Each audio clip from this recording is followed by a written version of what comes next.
Is the world coming to an end or isn't it? Let's not talk about that. Let's talk about games that talk about that. Hi folks, it's Falcon and today on gameranx, 10 post-apocalyptic games you want to play in 2018.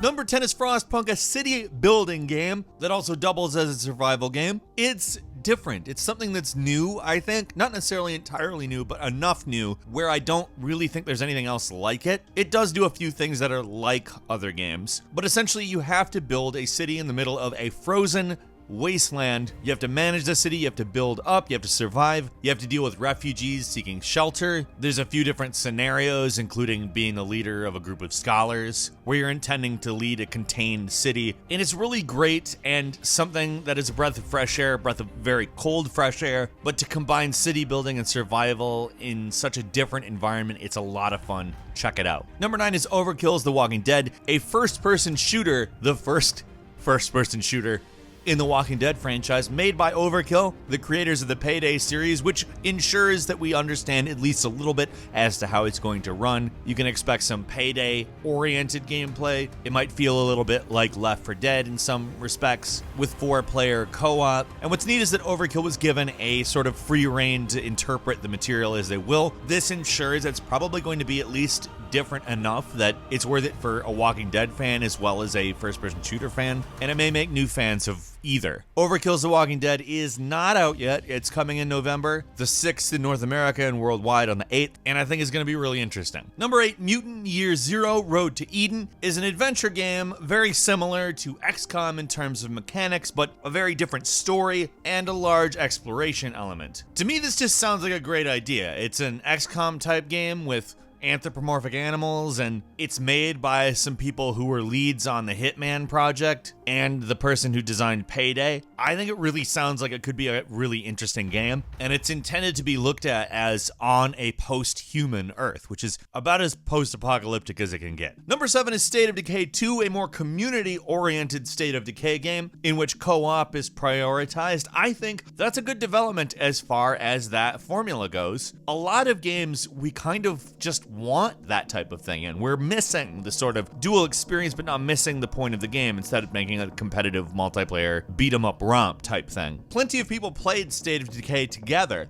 but now it's an official actual aspect of the game. The survival systems maybe could have been a little more in depth, but the combat I think really plays out a lot better than even in the first. It's more balanced, it's more interesting, and maybe it's a little underrated in my opinion. Number 6 is Dillon's Dead Heatbreakers. Somewhere between an adventure/action game and a tower defense, it's a game in which you play as Dillon the Armadillo, recruit a team to defend a post-apocalyptic Wild West from various enemies. Honestly, it's a pleasant little kind of weird game that I think really, if you have a 3DS, you should play it because it's really, really good. But I also have hopes that maybe the Dillon series might get ported to Switch.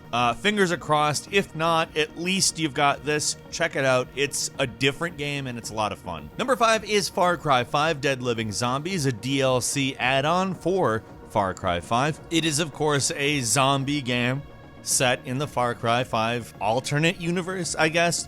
It will apparently pit players against hordes of undead zombies in the wasteland. The way this works is Guy Marvel, a character in Far Cry 5, actually created this world. So like I said, it does take place in the universe of Far Cry 5, but kind of alternate, but kind of not. It's a universe within a universe. It looks interesting. I look forward to playing it. I've got my fingers crossed it's a worthy addition. Number 4 is Earthfall, basically Left 4 Dead, but for aliens. And I know that sounds very derivative, and in some ways it is very derivative, but this is a more than just competent, it's a great, enjoyable shooter. Now, there are people that have some issues with how derivative it is. There's also some other issues with like griefers and quality of life stuff in the online sort of day-to-day of the game, but the actual quality of the game, in my opinion, is very, very high. Over time, it has gotten significantly better with a lot of these problems, but there are issues with the game that will probably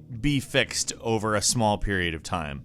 It's been in early access for quite a while, and like I said, the quality of the game, actually great. It has some problems, so keep that in mind. I think if you give it a little bit of leeway, in that respect, I think it's a great title that you'll really enjoy. Number 3 is Code Vein, a sort of Dark Souls-like game, but anime and set in a post-apocalyptic, dystopian kind of vampire-y, honestly really interesting and different, but dark, so somewhat familiar looking environment. It's a game that looks similar but different in one of those ways where I'm kind of like, I do want more competent, if not great, Souls-like games. And I really haven't seen an anime-styled one, obviously, and that they're taking the dark route, in my opinion, makes it very interesting. Code Vein is supposedly coming in September 2018, but it may be delayed. We'll see. Number 2 is Telltale's The Walking Dead, the final season. As we all know, The Walking Dead is obviously the premier Telltale series. It is, if anything, in the United States, the premier zombie series, a full franchise of various types of media that is pretty well beloved. The final season obviously being about closure, bringing the series to an end,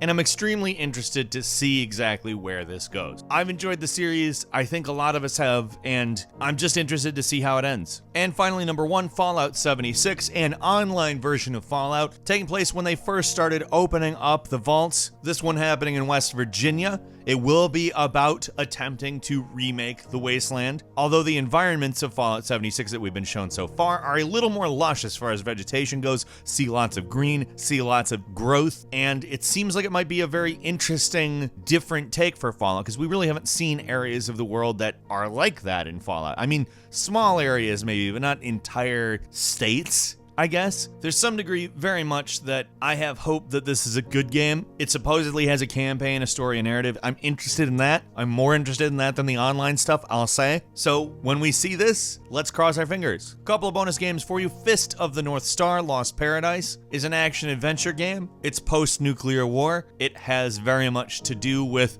martial arts, and it's based on a manga of the same name. That's coming on October 2nd. It looks cool. I'll check it out. And finally, Mutant, a game that I'm personally quite excited for. An open world, kind of arcadey, but Dark Souls-y strategic combat, but quicker. Also, kind of a mascot platformer game. It looks like a mishmash of a lot of stuff, and I'm quite interested in seeing it. And that's coming later in the year. Have you played any of these games? Or are you looking forward to any of them? Leave a comment. Let us know what you're thinking, what you're looking forward to. If you like this video, please click the button. If you're not subscribed, of course, now is a great time to do so. We upload brand new videos every day of the week, and the best way to see them first is, of course, a subscription. As always, thank you very much for watching this video. I'm Falcon. You can follow me on Twitter at Falcon the Hero. We'll see you next time, right here on gameranx.